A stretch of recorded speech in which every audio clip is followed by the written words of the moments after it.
Hello, Rabbi.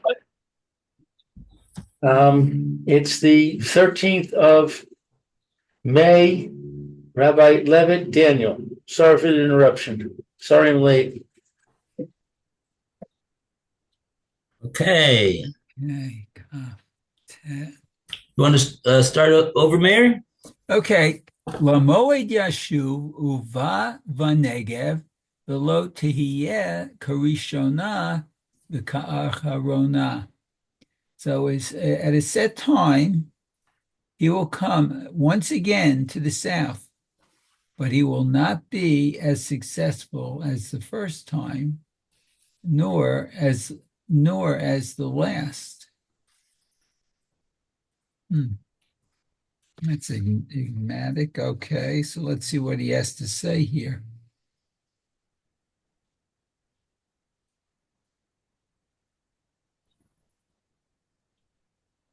Okay, so he says, L'moed yashuv, a set time will come once again.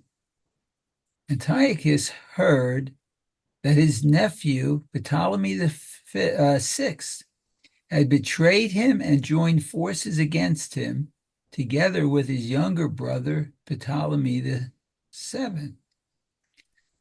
He promptly returned to Egypt with a great army and proceeded to conquer the land. Wow. Okay. So how come that wasn't Tatzlacha? Well, that's a good question, actually.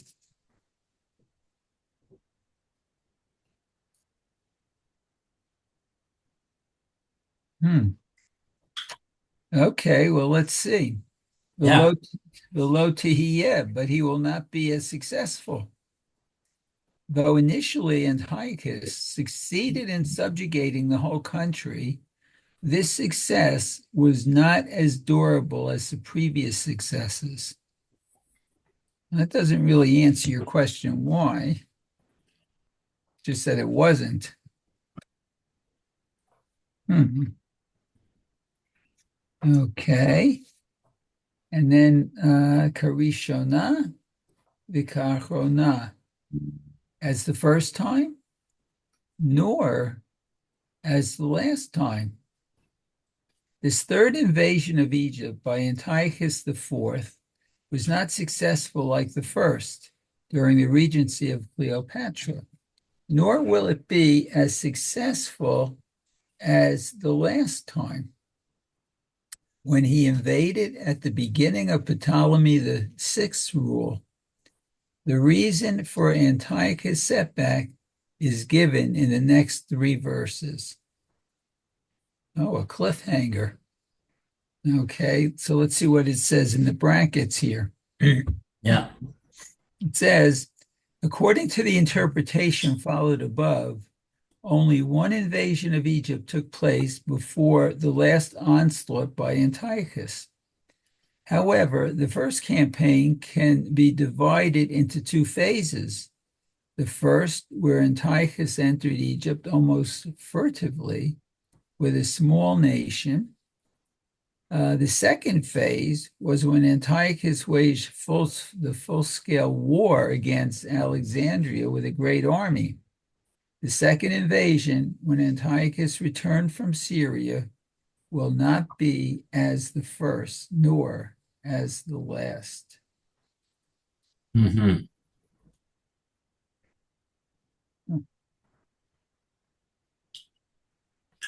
Okay. So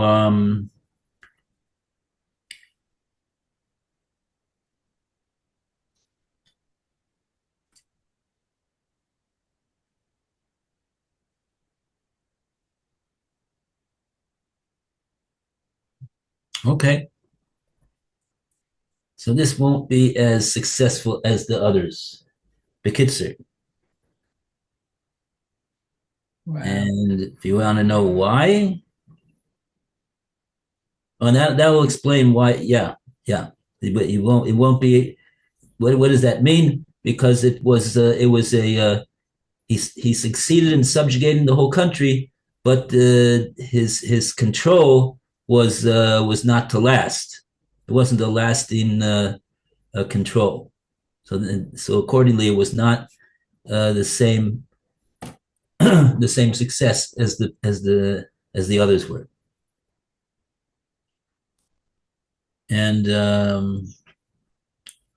yeah, again, according to what we know about the different Malachim, the Antiochus the fourth is the Antiochus of the episode of Hanukkah.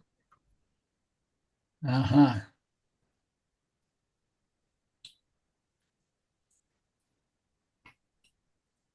Okay, that's 29. They don't even mention anything about what Rashi has to say about this pasuk. Um,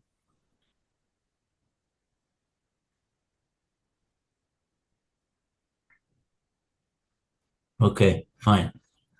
Rashi doesn't speaks about it, but he doesn't really identify in this pasuk who's the players. I guess he's relying on what he said in the previous psukim. Previous pasuk, Vayeshev Melech Haromi la'artso. So Rashi is learning that these psukim don't even refer to Antiochus.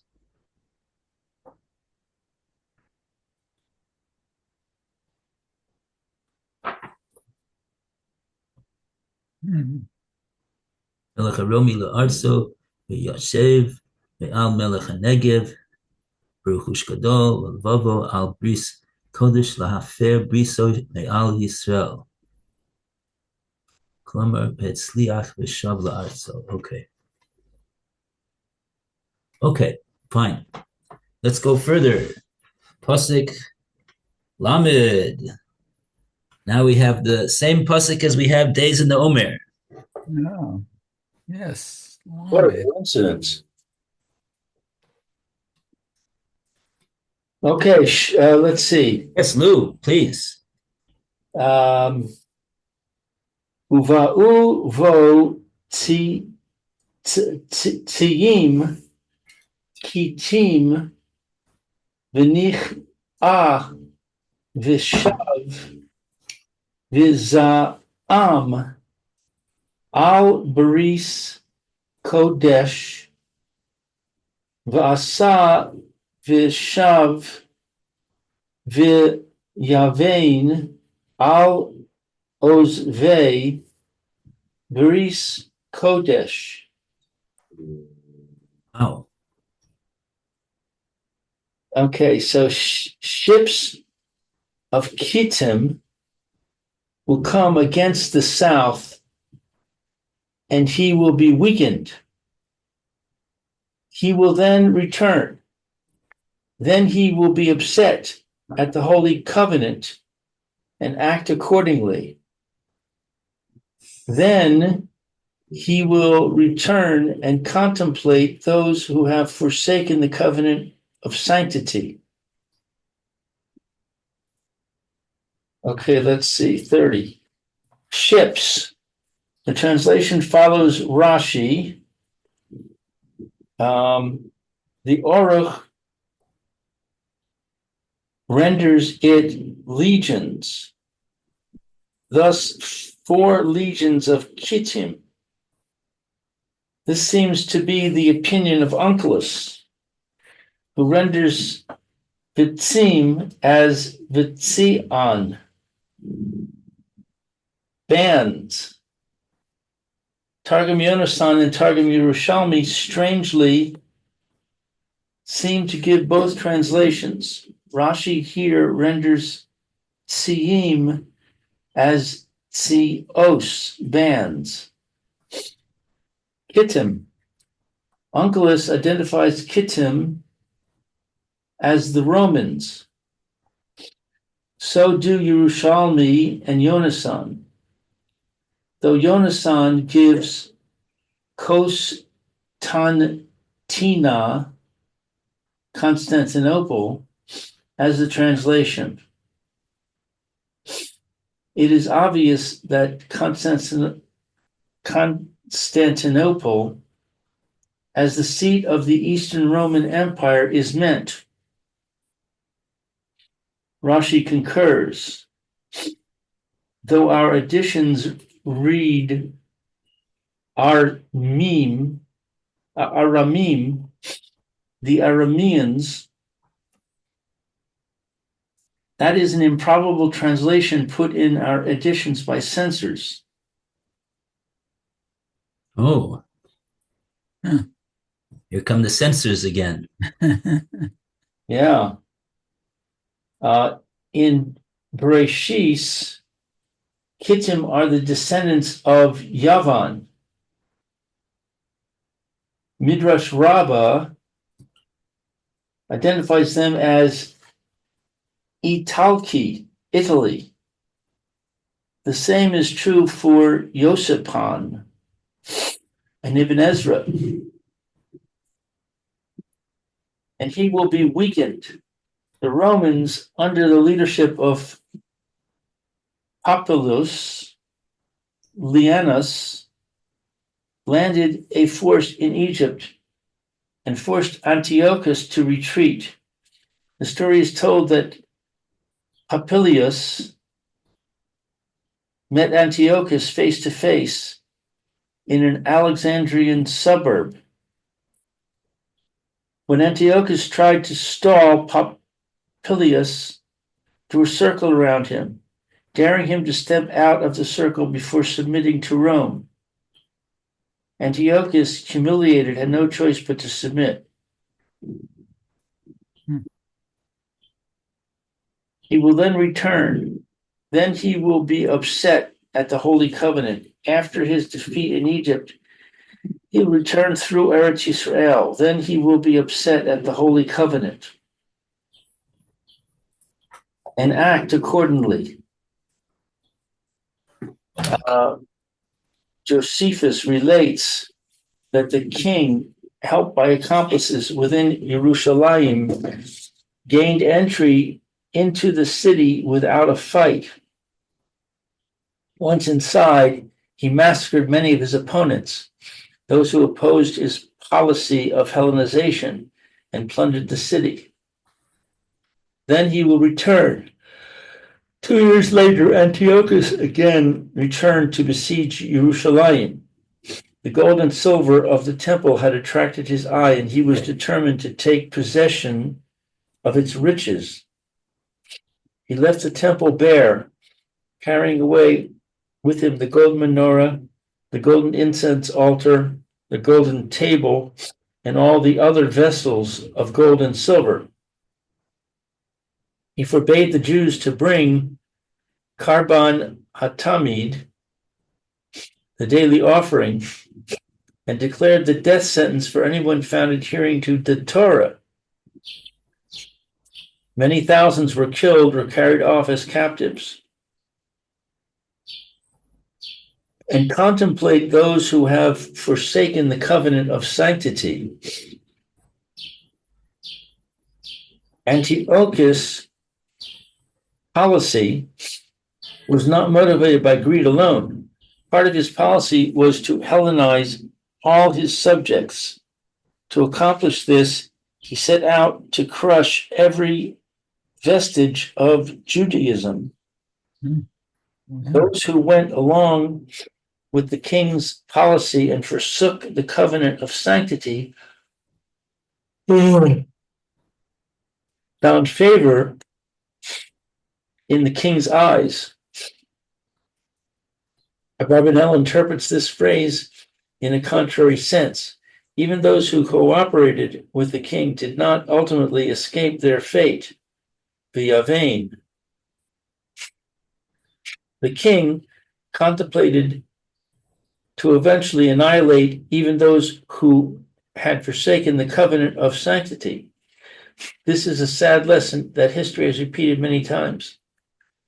Rashi interprets this verse as referring to the Roman attacks against Eretz Yisrael at the time of the temple's destruction. The Romans did not honor their pact with the Hasmoneans and oppressed the Jews. They came and seized the opportunity made available to them through the sins of the Jews. Vizat al Bris Kodesh.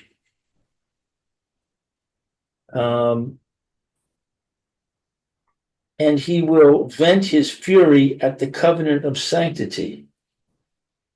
At the end of the second temple, there was sinas chinam, indefensible enmity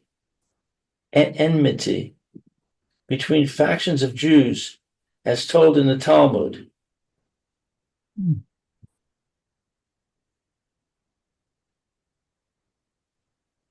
Want me to read the preface to 31? Okay. Rabinel gives two basic approaches to these verses. We will present his first interpretation, that these verses refer to the kingdom of the fourth beast, i.e., the Romans. This approach is adopted by Malbim and parallels Rashi, who interprets the verses from verse 21 as referring to this era. As this approach is held by a number of commentators who differ in particulars, a source will be given for every comment. For Abarbanel's alternative interpretation, see the art scroll Daniel, pages 306 to 311, in the lower part of the page. Note that Abarbanel is alone in this second interpretation. Surprisingly, Abarbanel does not state that he is offering two basically divergent interpretations. Malbim notes that the angel does not tell us about the outcome of the Hasmonean struggle against the Greeks. The angel evidently felt that more elaboration was not needed here, as Daniel had already heard the outcome in the previous vision. The period of Hasmoneans itself did not need elaboration, since the purpose of the vision was to explain and add detail to the vision of the four kingdoms. The Hasmonean kingdom, the bridge between the third and fourth kingdoms, did not merit significant detail. Mm-hmm.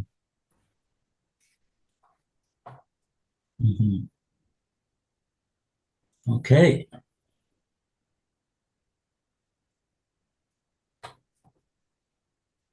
Yeah, so you see that there's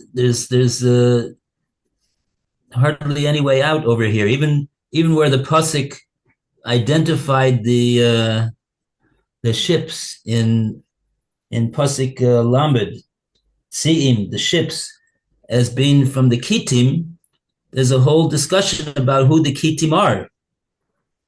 So we don't even know. Some say that it's Yovan, some say that it was Italy. Rashi says the Romim, the Romans. So, and Rashi actually mentions the Aram over here in his comment. Dibur Maskal Kittim.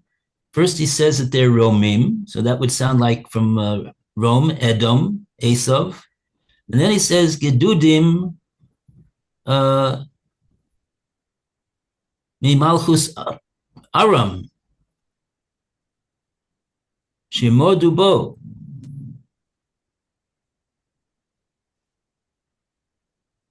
So, okay.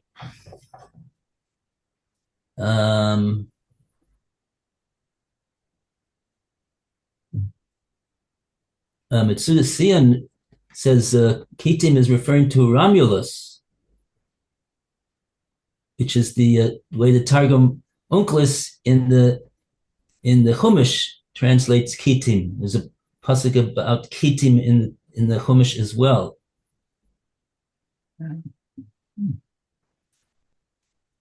So yeah, so basically we're talking about the four kingdoms. We know that there was four kingdoms, and we're not sure exactly which psukim are talking about which kingdom. Sometimes we think it's talking about the Greeks, which was the third. Sometimes we think it's talking about the fourth, depending upon whether you go with Rashi or whether you go with the other Meforshim. Okay.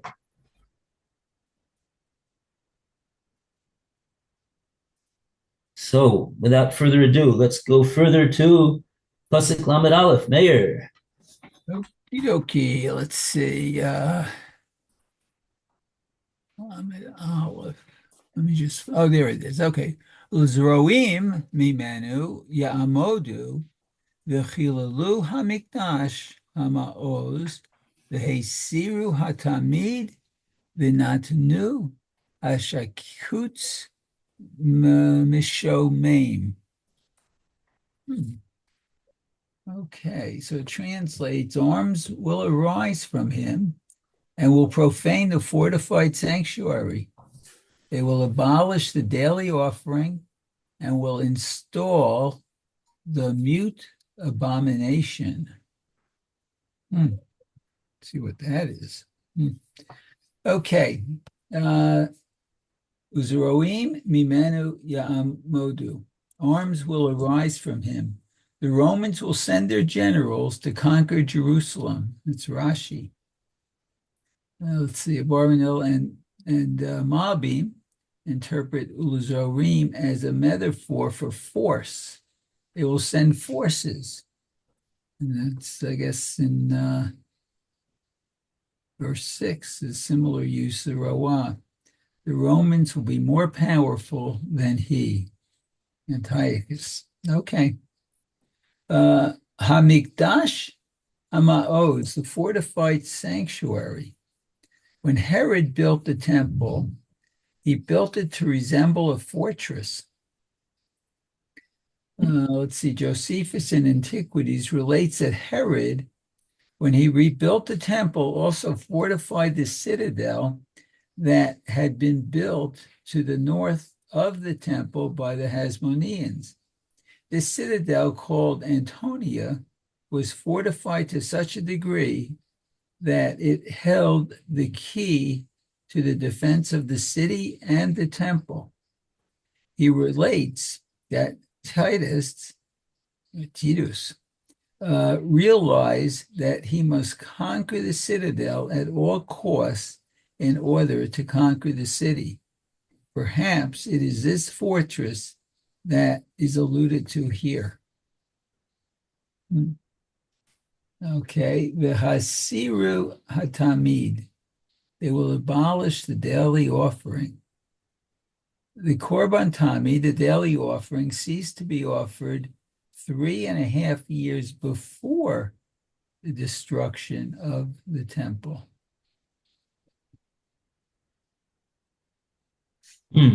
That's puzzling, because it says they will abolish it, and then the comment says, no, they did it already. No. Korban Tamid daily offering ceased to be offered 3.5 years before the destruction of the temple. Oh, so you're wondering why? So maybe they didn't destroy it. They breached the walls, but it took time to destroy the temple. Maybe. Yeah. Maybe that was it. Right, but didn't realize this. Where's the source for that? It says 927. There was no Korban Tamid offered for 3.5 years before the destruction of the Beis Hamikdash. Yeah. 9:20. I didn't remember that pasuk. 9:27. Let's see. 9:27.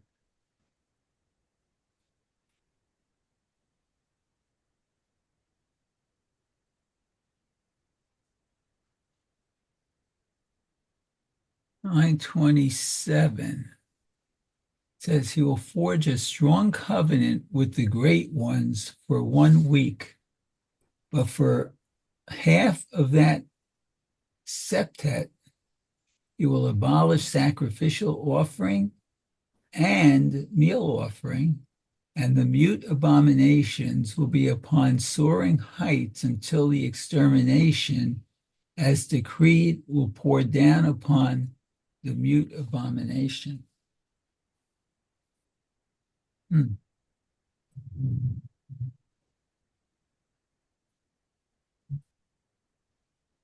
Oh, I see.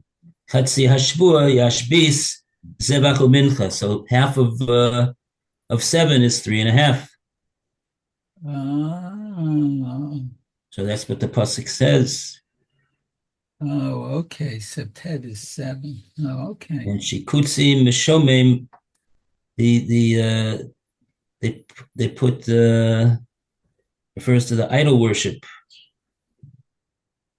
Adrianus erected upon the site of the sanctuary.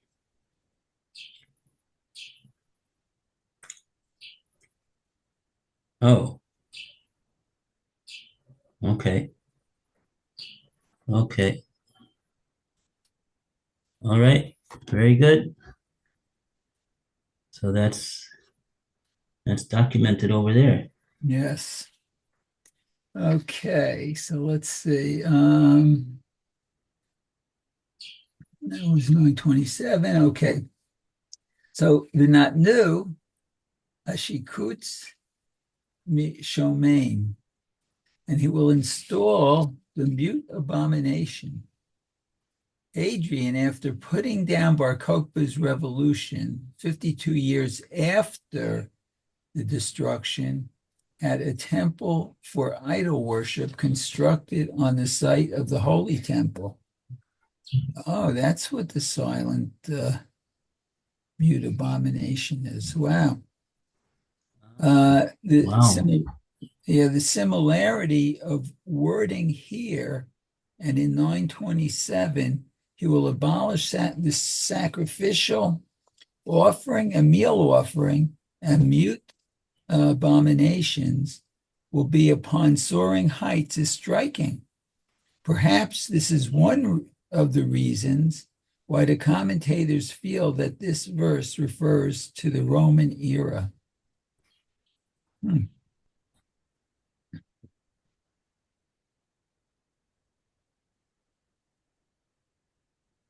Okay, so that's what the mute.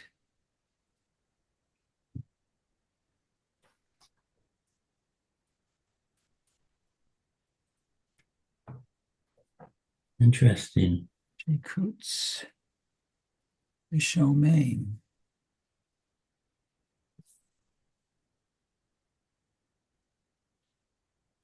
Hmm.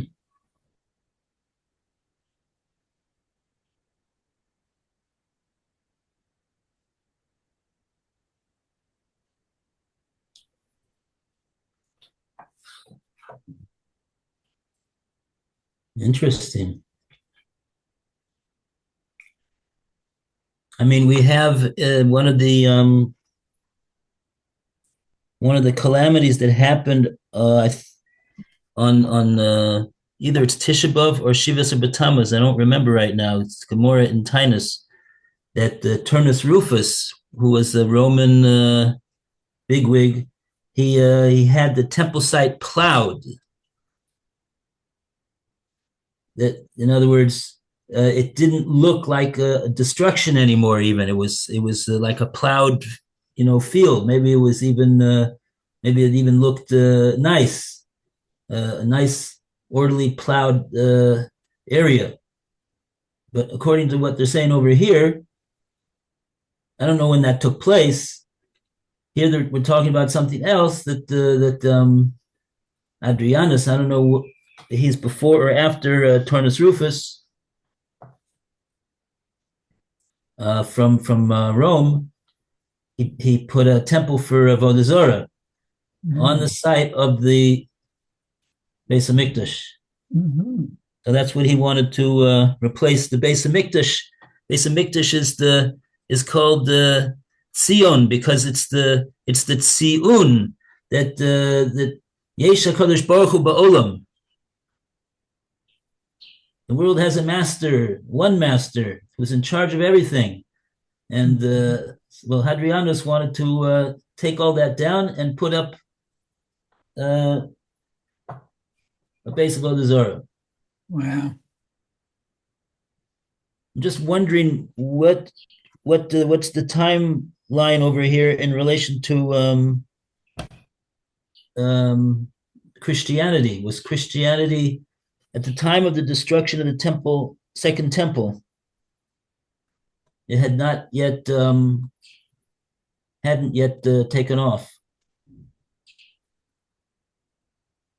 I think that's true. Sometime after, I don't remember exactly when. So they're still involved in Avodah Zarah, in other words, the Roman Empire. Yeah.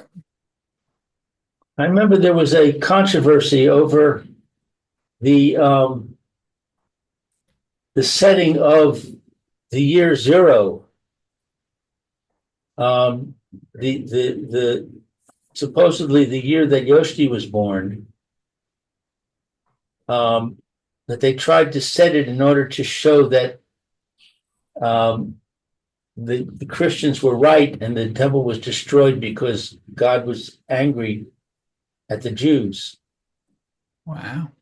I don't remember the details of how it went, but because of that, I think the dates are quite questionable. Oh, uh-huh.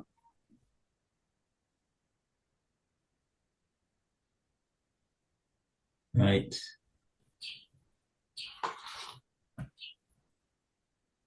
Yeah. Yeah. Um,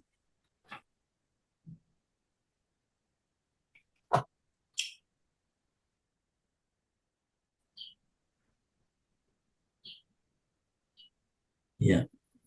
And I'm thinking of this pasuk, Yodalad, that mentioned the rise of Christianity. That's where Daniel mentions that. Pritze Amcha, Hinasu Lahamid Chazon V'nichshalu. Okay. All right. Yeah. Yeah, because over there,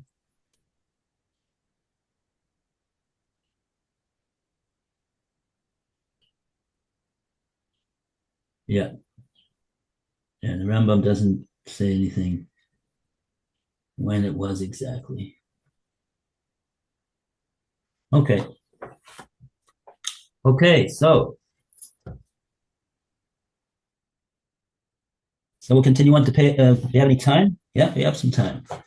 32, Lamed Base. To read. Who's in?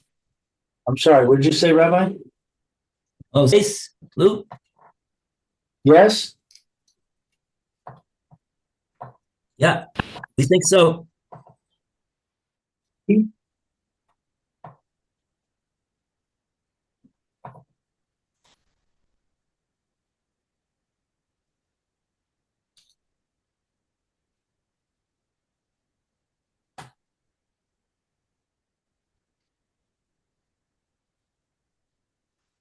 Lou, you want to read Lamed Base? Yeah. Umar Shi'e, Veris, Yacha Nith, Vacha Lakos, Kos, V'am Yodei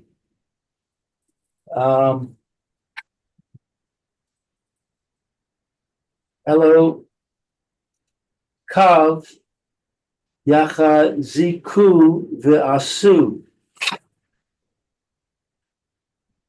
He will glibly flatter those who corrupt the covenant, but the people who know their God will persevere and accomplish.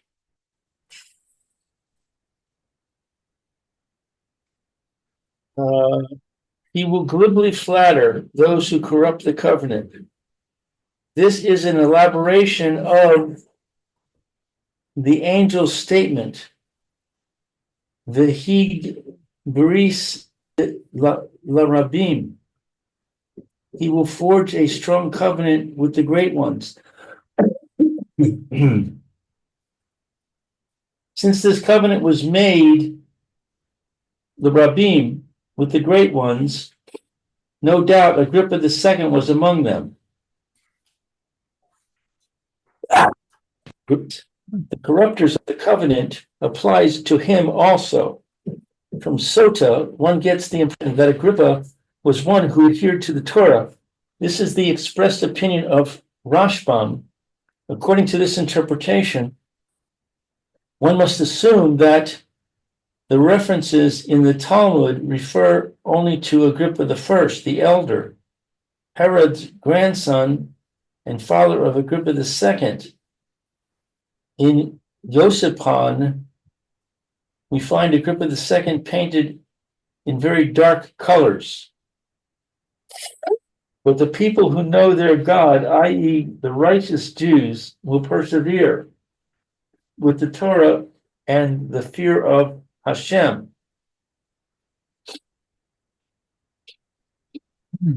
Wow.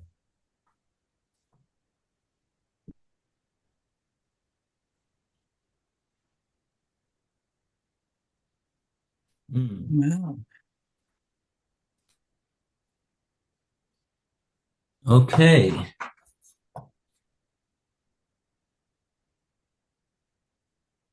Okay, Rashi steers clear, at least the Rashi that we have in front of us doesn't name any names.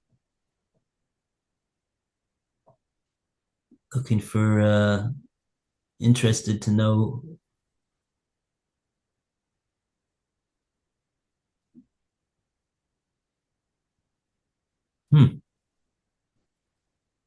Okay. Yeah.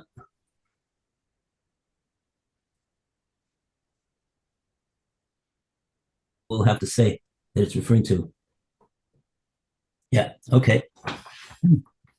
So that's what will happen. And for now, okay. It's 32. Okay, so we got up to Lamed Gimel. Lamed Gimel. Okay, very good. Oh, Erev Lag BaOmer. Oh, yeah. Yeah, coming up fast. Okay, so I'm going to make an announcement now so that you know what's going to be. I'm going to be going away. And I'll be away for a couple weeks. Oh. And we have Rabbi Nassim Fabian for the first shir in Daniel scheduled, and my esteemed Chavrusa, Rabbi Shmuel Globus, for the Gemara shir. Hashem, you'll be in the capable hands. What's the name of the is it possible, Lou, that you can?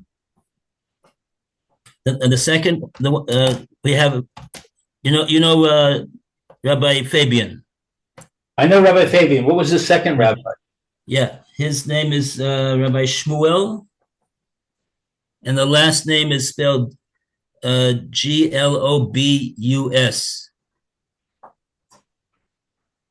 And actually, if it's possible, it probably would be meetings. That would be I think that would be the easiest and best way to work things. I'm sorry, you want me to host the meetings? Yeah, if you could. Okay, I can do that. Great, great. Information for Rabbi Globus? Yeah. So his email, he actually would like to have a link. He wants to, I think he wants to sit on the shear today and tomorrow. Okay, I can send him a link. Uh, you spell it Shmuel, S-H-M.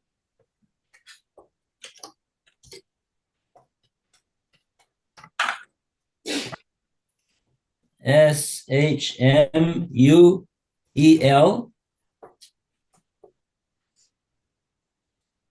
And the last name is spelled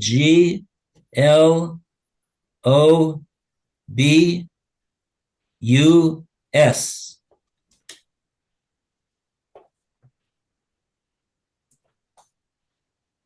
And I think, let me just check. I think it's gmail.com.